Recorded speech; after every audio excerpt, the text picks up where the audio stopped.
والعاقبة للمتقين والصلاة والسلام على سيد الأنبياء والمرسلين وعلى آله وصحبه وأهل بيته وأمته أجمعين. أما بعد فأعوذ بالله من الشيطان الرجيم. بسم الله الرحمن الرحيم. وإن لكم في الأنعام لعبرة نسقيكم مما في بطونه من بين فرث ودم لبنا خالصا سائغا للشاربين. صدق الله المولانا العظيم. اللهم صل على سيدنا ومولانا محمد وعلى آل سيدنا ومولانا محمد وبارك وسلم عليه. سبحانك لا علم لنا إلا ما علمتنا إنك أنت العليم الحكيم.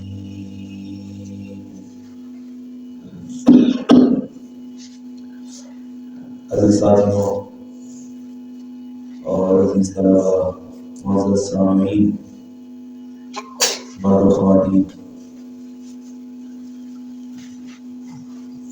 اعمال کے لیے یعنی اعمال کی قبولیت کے لیے دو شرطیں ہیں کہ جس سے اللہ تعالیٰ اعمال کو قبول فرما لیتے ہیں. ان میں سے پہلی شرط ہے کہ عمل میں اخلاص ہونا ضروری ہے، کہ جو بھی آدمی کام کرے اس کو خالص اللہ تبارک و تعالی کی رضا کے لیے کرے، اس میں کسی قسم کا دکھلاوا نمود مقصود نہ ہو، کسی قسم کی غرض اور لالچ دنیاوی اس کے اندر نہ ہو. خالص عمل اللہ کے ہاں بھیج دے. پہلی شرط یہ ہے کہ مخلصین علی الدین، عمل بالکل خالص ہے. اور دوسری شرط عمل کے لیے یہ ہے کہ اس عمل پر استقامت ہو، یعنی ایک کام آپ نے شروع کیا، یہ نہیں کہ کبھی کر لیا کبھی نہ کیا، کبھی تو تہجد پڑھی اور کبھی نہ پڑھی. استقامت یہ ہے جو عمل شروع کر دیا اس پہ جم جائے، اس عمل کو مستقل کرے. یہ دوسری شرط ہے. عمل بے شک تھوڑا کر لو لیکن اللہ کو وہی عمل محبوب ہے جو مستقل ہو، اگرچہ تھوڑا ہی کیوں نہ ہو، اور عمل ہو خالص، کہ بنا کے خالص اللہ کے لیے. نماز پڑھی ہے تو خالص اللہ کے لیے، کسی کو دکھاوا مقصود نہ ہو کہ لوگ کہیں گے یہ بڑا نمازی ہے.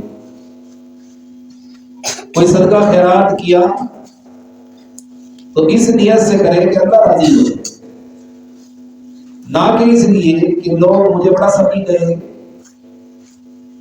لوگ تعریف کریں گے.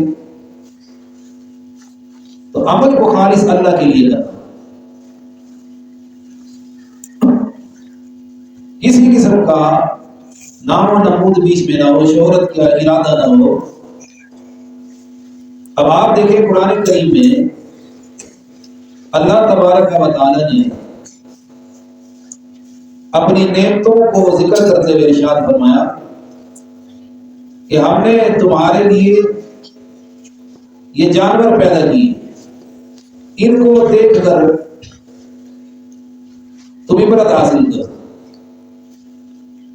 یہ جانور بھی انسان پہ حیران ہوتا ہے کہ اللہ نے انسان کو سجدہ کرا دیا فرشتوں سے، اور یہ انسان کیسا نااہل ہے، احمد ہے کہ یہ ہماری آگے جھک گیا۔ حیات الحیوان میں یہ بات لکھی ہے کہ گائے کا سر یہ نیچے کو کیوں جھکا ہوا ہے؟ تو حضرت نے لکھا کہ یہ گائے کا سر اس لیے جھکا ہوا ہے کہ یہ شرمندہ ہے اللہ سے، اللہ کی ہاں کہ اے اللہ انہوں نے تیرے مقابلے میں مجھے پوچھ دیا، مجھے اپنا خدا بنا لیا۔ اس لیے ان جانوروں کی گردنیں ہمیشہ کے لیے اس گائے کی بھینس کی جھکی ہوئی ہے۔ تو بعد اللہ نے فرمایا اس جانور کو ذرا دیکھ جس کو تو نے اپنی گھوڑی کے ساتھ باندھا ہوا ہے، ذرا غور پکڑ، ذرا توجہ کر۔ اللہ کہتا ہے کہ میں نے تجھے اس گائے سے، اس بھینس سے تجھے میں نے دودھ دیا، خالص دودھ دیا۔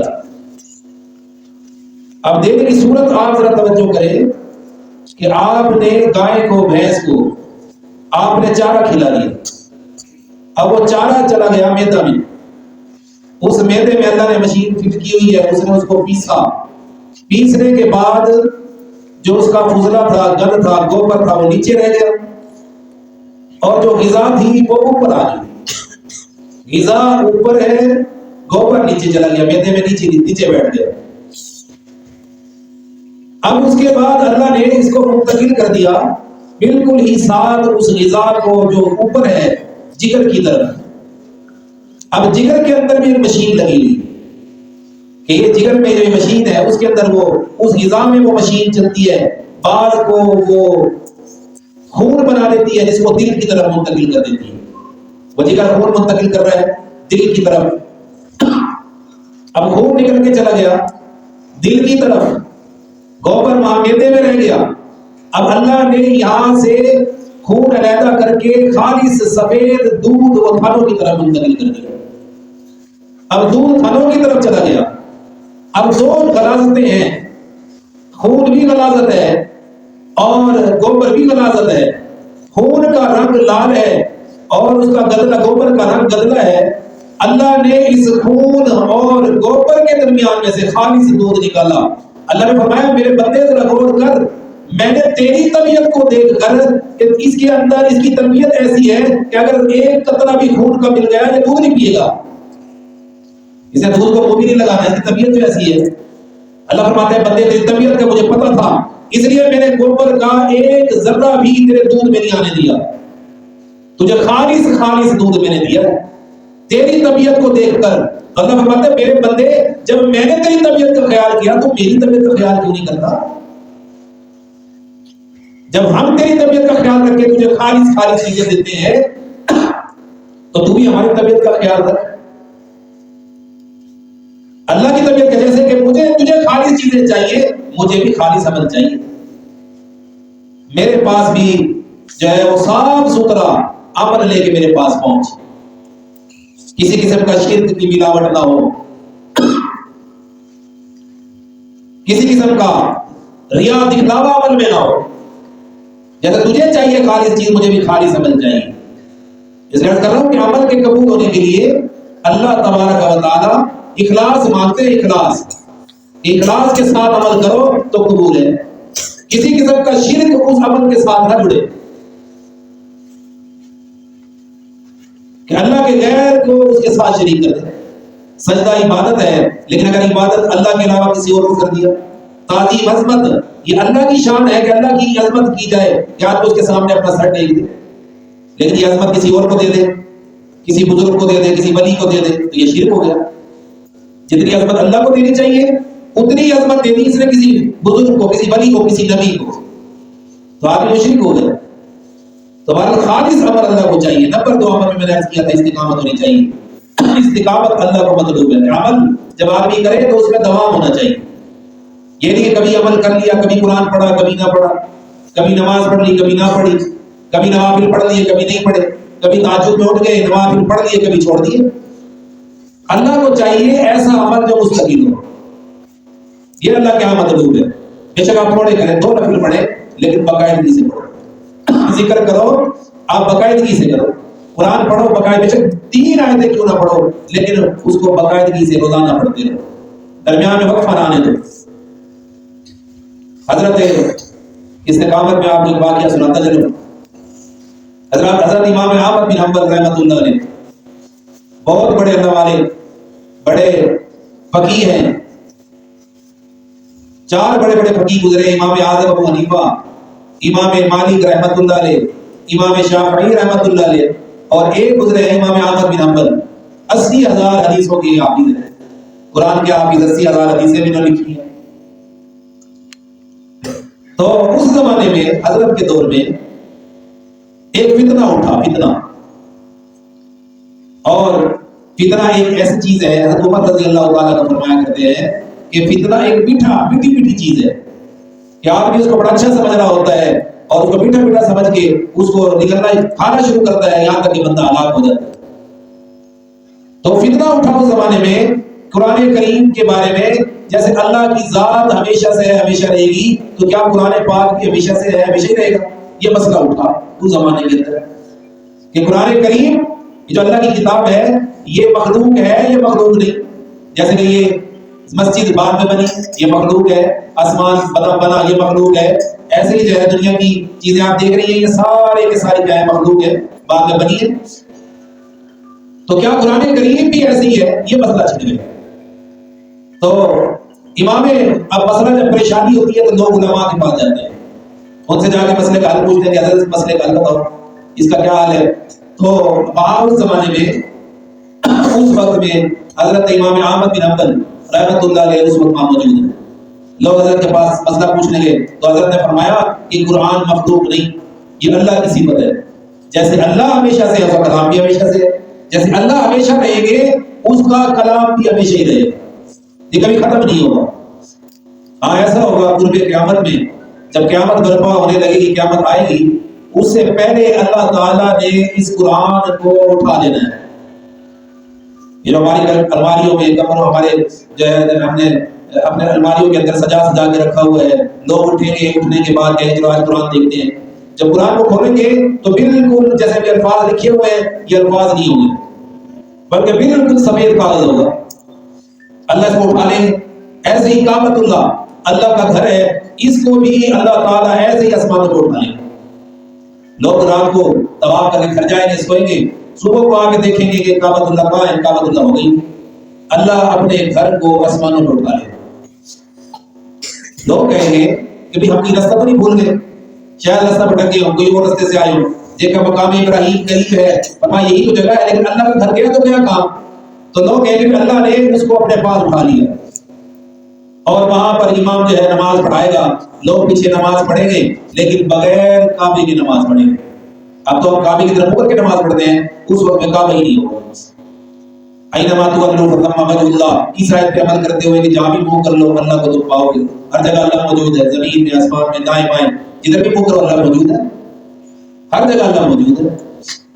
تو بہرحال آخری زمانے میں قرآن جو ہے وہ الفاظ قرآن کریم کے ان نسخوں سے جو ہمارے پاس ہماری الماریوں میں موجود ہیں اس کو اٹھا لیا جائے۔ اب یہ فیصلہ چھپڑی میں مسئلہ ہو گیا، امام صاحب نے فتویٰ دے دیا۔ اب وہاں جو بادشاہ تھا وہ تھا اس موقع پر کہ قرآن کریم تو یہ مخلوق ہے، امام صاحب فرمائے نہیں مخلوق نہیں ہے۔ اب اس نے امام صاحب رحمت اللہ علیہ کو اس نے جیل میں ڈال دیا۔ میں آپ کو استقامت میں بتا رہا ہوں کہ جب آدمی کسی بات پہ جم جائے تو پھر اللہ کی نصرت مدد اس کے ساتھ ہوتی ہے۔ اب امام صاحب جب اپنی بات پہ جمے ہوئے ہیں، اس نے امام صاحب کو جیل میں ڈال دیا اور 3 سال کی یہ جیل ہے۔ ہر روز شام کو چوک پہ لایا جاتا اور لا کر امام صاحب کو کوڑے مارے جاتے، اور کوڑے مارنے والے کا نام بھی احمد اور جس کو کوڑے مارے جا رہے ہیں ان کا نام بھی احمد، دونوں کا نام احمد، امام احمد بن حنبل اور جس نے مارے اس کا نام بھی احمد ہے۔ اب احمد جو ہے وہ کوڑے مارتا امام صاحب کو، امام صاحب لہو لہان ہو جاتے۔ کتنے کوڑے مارتا ہے جسم خون خون. اور امام صاحب رحمۃ اللہ علیہ انہی کپڑوں کے ساتھ جب نماز کا وقت تھا آپ نماز شروع کر دیتے. لوگ کہتے ہیں حضرت آپ کی نماز کیسے ہوگی؟ فرمایا کہ اگر عمر کی ہو سکتی ہے تو میری بھی ہو سکتی ہے. عمر کو آخر جو ہے نماز پڑھتے ہوئے نیزہ مارا گیا، انہوں نے نماز پڑھ لی تو آج احمد کی بھی نماز ہوگی. بہر امام احمد کو ایک دن ہے وہ جلاد جس کا نام احمد تھا کہنے لگا حضرت کام میں کہنے لگا کہ ایک مرتبہ آپ میرے کام میں مجھے یوں کہہ دیں کہ بھی قرآن مخلوق ہے تو میں آپ کو بادشاہ کے قہر سے بچا لوں گا. تو امام صاحب رحمۃ اللہ نے جواب دیا کہ اے احمد اگر تو یہ کہہ لے کہ قرآن مخلوق نہیں ہے تو میں بھی تجھے حاکم الحاکمین کے عذاب سے بچا لوں گا. بہرحال امام صاحب رحمۃ اللہ علیہ فرماتے ہیں ایک دن میرے دل میں خیال آیا کہ اللہ نے اجازت دی ہے کہ جب آدمی کہیں کافروں کے جمگٹے میں پھنس جائے، اہل کفر کے آگے پھنس جائے اور وہ اسے کہیں کہ بھئی تو کلمہ کفر زبان سے بول، کفر کا کوئی جملہ کلمہ زبان سے بول، تو اللہ نے اجازت دی ہے کہ تو زبان سے کلمہ بول لے. اگر کفر والا کلمہ جان بچانے کے لیے اگر بول سکتا ہے تو بول لے، لیکن دل کے اندر ایمان ہونا ضروری ہے. اگر زبان سے کہہ لے گا دل کے اندر ایمان ہے، اوپر سے ایسی جان بچانے کے لیے اگر زبان سے کہہ دے گا تو تیرا اس ایمان باقی رہے گا. امام صاحب مسئلہ جانتے تھے. اب کہنے لگے کہ میرے دل میں خیال آیا کہ چلو کہہ دیتا ہوں، اوپر سے کہہ دیتا ہوں، دل سے نہیں کہتا.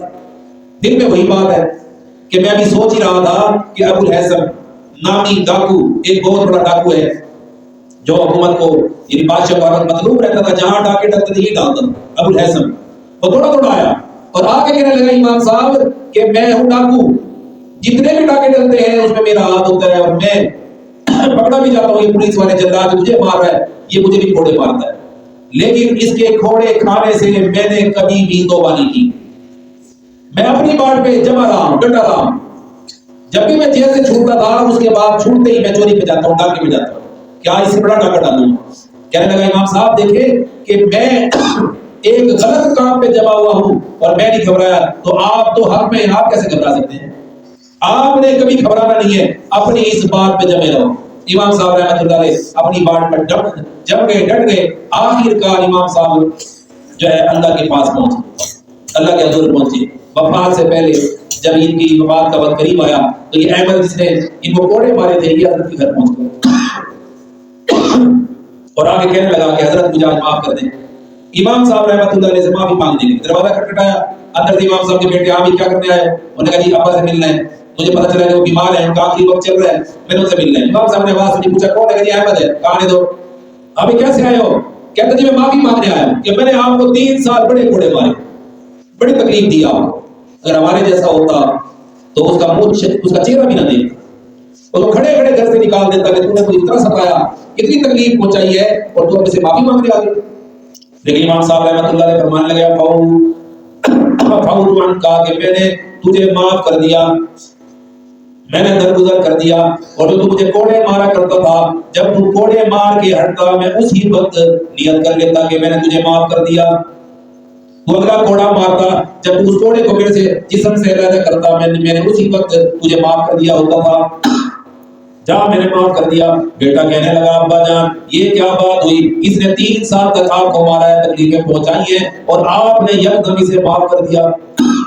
فرمانے لگے بیٹا تجھے پتہ نہیں ہے، اللہ کے نبی صلی اللہ علیہ وسلم نے ارشاد فرمایا قیامت کے دن جب اللہ تعالیٰ شان ہو اپنے بندوں کے اندر ایک اعلان کریں گے، فرمائیں گے کہ جس بندے نے مجھ سے قرضہ لینا ہے وہ مجھ سے قرضہ لے لو، جس کے پیسے میرے پاس ہوں، کوئی چیز میرے پاس رہ گئی ہو آپ اس سے آگے لے لو. تو فرمایا وہ کون لوگ ہوں گے جن کا قرضہ اللہ نے دینا ہے؟ فرمایا یہ وہی لوگ ہوں گے جو لوگوں کو اللہ کے لیے معاف کرتے ہیں. اللہ تعالیٰ فرماتے ہیں کہ ان کا میرے اوپر قرض ہوگا، میں ان کا مقروض ہوں، جب یہ میرے پاس آئیں گے تو میں ان کو اس کا بدلہ عطا کروں گا. تو امام صاحب نے فوراً معاف کیا اور یہ حدیث بیان کرتے ہی امام صاحب وفات پا گئے. امام شافعی رحمۃ اللہ علیہ کو جب علم ہوا کہ امام صاحب وفات پا گئے تو امام شافعی نے شاگردوں سے کہا کہ کاش تم میں سے کوئی میری خواہش پوری کر دے.